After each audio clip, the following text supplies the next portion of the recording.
Maaf, tadi setelah dunia itu ada alam apa? Kubur. Sebelum pindah ke akhirat, pertengahannya ada alam kubur. Nih lihat sini nih.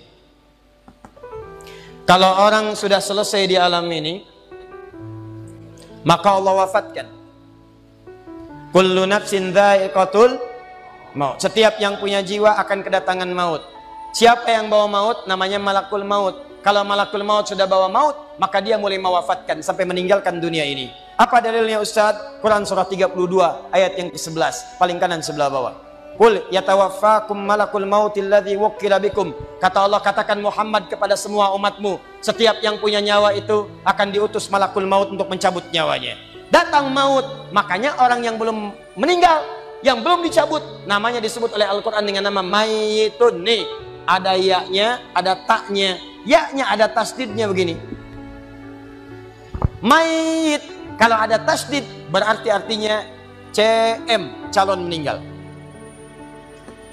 Antum jangan tersinggung kalau dikatakan mayit ya. Iya. Sama dengan Ustaz. Iya.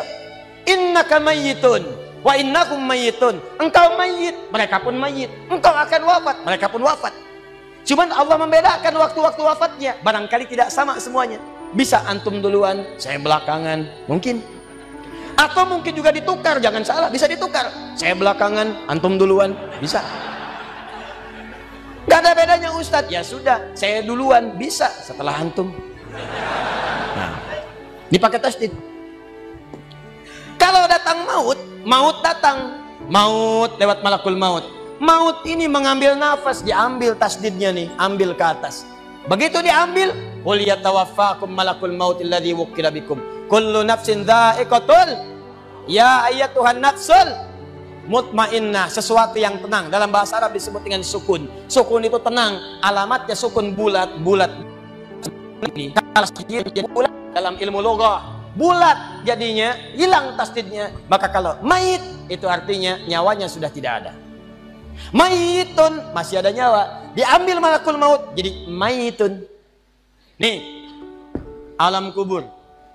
Begitu pindah ke sini, datang malakul maut, dicabut nyawanya, maka diwafatkan, ditinggalkan dunia ini. Maka orang mengatakan telah meninggal dunia. Artinya apa? Ditinggalkan dunianya. Lihat sini, fokus. Karena alam kubur beda sifatnya dengan dunia, lain tempatnya, lain keadaannya, maka lain pula bekalnya. Jangankan alam kubur, beda tempat di dunia saja sudah beda keadaannya. Anda orang Indonesia ingin datang ke Malaysia, kalau bekalnya tidak ada Anda bawa, tidak akan mungkin Anda bisa masuk. Apa di antara bekalnya? Ada paspor yang mesti distempel begitu masuk imigrasi. Pergi lebih jauh lagi, misalnya saya pengen ke Australia, maka Anda harus ngajukan untuk mendapatkan visa. Lebih jauh ke Amerika, visanya bisa lebih sulit lagi. Maka bagaimana dengan alam kubur yang sifat keadaannya beda dengan dunia? Makanya bekalnya pun tidak akan sama. Jadi kalau Anda cuma mengumpulkan bekal dunia, maka semua bekal itu akan ditinggalkan saat di dunia. Maka orang mengatakan meninggal dunia, maksudnya meninggalkan dunia dengan semua bekalnya. Nih, maaf ya, jam dunia, baju dunia, handphone dunia, gelas dunia. Jadi semua yang kita dapatkan di dunia, rumah yang luaskah, mobil yang mewahkah, pakaian yang glamorkah, kalau sudah meninggalkan semua alam dunia itu, maka hilanglah semua yang kita kenakan. Habis semua kita tinggalkan. Walaupun Anda koleksi yang bagus-bagus, tetap tidak akan pernah dibawa. Jangankan Anda, yang mengantarkan saja tidak akan menyertakan. Silahkan cek. Anda punya koleksi mobil paling bagus, apakah saat wafat dikuburkan dengan mobilnya? Tidak. Anda punya handphone paling mewah, kenangan tingkat tinggi. Di handphone itu suka dipakai bikin status tentang hadis, tentang ayat, tentang tafsir. Tiba-tiba ketika akan wafat, Anda wasiat kepada istri Anda tercinta. Mama, ini handphone kesayangan Papa, handphone bekal ibadah. Tolong kalau meninggal, kuburkan dengan handphonenya. Kalau Mama kangen, di sekolah aja. Mustahil. Tuh air, mereknya Bengkulu Fillah. Nikmat di dunia. Tapi apakah ketika masuk ke alam kubur dibawa? Tidak. Selesai. Maka bagian pertama, Anda mesti sadar, ini yang mau saya sampaikan. Dan dari sini, saya akan lebih fokus kepada apa yang ingin saya sampaikan. Kita mesti sadar teman-teman sekalian, pertama kata Allah kita akan wafat. antum akan meninggal. Wafat. Wafat. Wafat. Wafat. Jadi antum kalau melihat di cermin tuh, ngaca dulu, ngaca, tunjuk wajah antum, wafat. Kamu akan wafat. Ketika Anda sadar Anda akan wafat, meninggalkan dunia ini, maka Anda mesti paham, udah punya bekal belum untuk pulang? Udah punya persiapan belum? Jangan-jangan Anda sibuk menyalakan rumah dunia Anda. Begitu padam listriknya, sibuk telepon PLN, telepon ini, telepon itu. Masuk ke alam kubur nggak ada cahaya, mau PLN mana yang dihubungi? PLN yang datang malaikat mungkar. Menerbuka. Siapa Tuhanmu? Siapa nabimu? Apa kitabmu? PLN. Gelap. Gelap dan gelap. Karena itu orang-orang yang tidak siap dengan kehidupan berikutnya, maka mohon maaf, dia akan merasa ketakutan ketika meninggalkan dunia ini. Bahkan ada yang saking takutnya, malaikat langsung bergerak untuk memaksa dia cepat meninggalkan tubuh dunianya. Muncul Quran surah ke-8 ayat ke-50. Kata malaikat, akhriju anfusakum. Kamu ini susah banget pulangnya, maka dipukulin oleh malaikat. Pukul, pukul, pukul, pukul.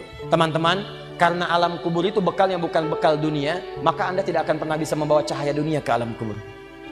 Maka saya ajak Anda pada malam hari ini, coba ayo kita berubah. Tolong pikir baik-baik, tidak akan ada yang abadi. Dan besok pun belum tentu hidup. Demi Allah saya katakan, Allah bisa mewafatkan kita pada malam hari ini. Saya cuma mau tanya sebentar aja merenungkan. Tolong tanya pertanyaan saya ini, tanyakan pada diri Anda sebelum tidur. Kalau Allah wafatkan Anda pada malam ini, sudah siapkan Anda dengan bekal pulang Anda kepada Allah. Karena itu hukum mengatakan orang yang tidak punya bekal maka dia tidak siap untuk mudik. Tuh lihat Ramadan tuh. Ntar sebentar lagi, tersisa tinggal 2-3 bulan ke depan datang bulan Ramadan. Begitu di ujung Ramadan, orang semua siap-siap mudik. Demi Allah saya katakan, saya pernah mengadakan survei kecil-kecilan. Saya tanyakan pada sementara orang yang tidak mudik, saya tanya kenapa nggak mudik? Ustadz, nggak ada bekal. Dunia saja tidak punya bekal, malu mudik. Tidak punya bekal, susah mudik. Tapi yang punya bekal, oh dia nyari sebanyak-banyaknya. Begitu sebelum berangkat, tiba waktunya raya, dia siapkan. Bahkan ada yang kemudian mencari motor terbaik. Motornya Honda bebek, bekalnya singa.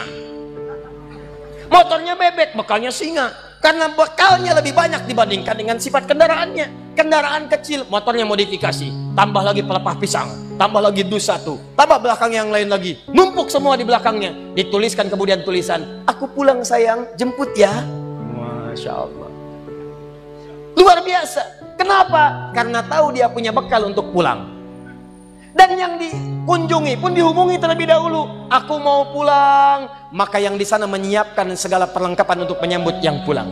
Silahkan cek. Begitu tahu akan ada yang pulang mudik, maka rumah dicet. Makanan diada-adakan. Semua dimunculkan. Bahkan yang tidak ada pun menjadi ada. Cuma setahun sekali, luarnya kongwan, dalamnya rangginang. Idul Fitri. Anda pun begitu. Jadi kalau dunia saja punya sifat mudik, maka akhirat pun demikian. Orang-orang yang punya petaknya cuma dunia saja, maka selesai hidupnya di sini. Kata Allah, nih saya berikan gambaran. Yang visinya cuma sampai sini, maka saya berikan semua kenikmatan dunianya seperti yang dia inginkan. Tapi begitu selesai ini, ditenggelamkan di alam kubur sampai kedalaman yang paling dalam. Turun ancaman. Allah tidak menginginkan semua manusia larut di sini. Tapi kata Allah, saya tidak maksa. Nih saya berikan gambaran kepada Anda. Kata Allah, turun surah Al-Humazah.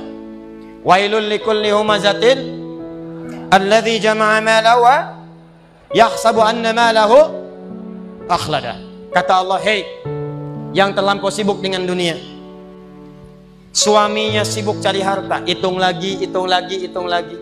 Istrinya sibuk kumpul-kumpul dengan sesamanya, cuma membicarakan harta suami. Sosialita yang senang dengan kumpul-kumpul saja, tidak ada manfaatnya, cuman ngobrol, cuman gibah, cuma macam-macam. Makanya ketika menyebutkan kalimat saling celah, saling ngobrol, menggunakan tak marbutah. Tak marbutah menunjuk pada perempuan.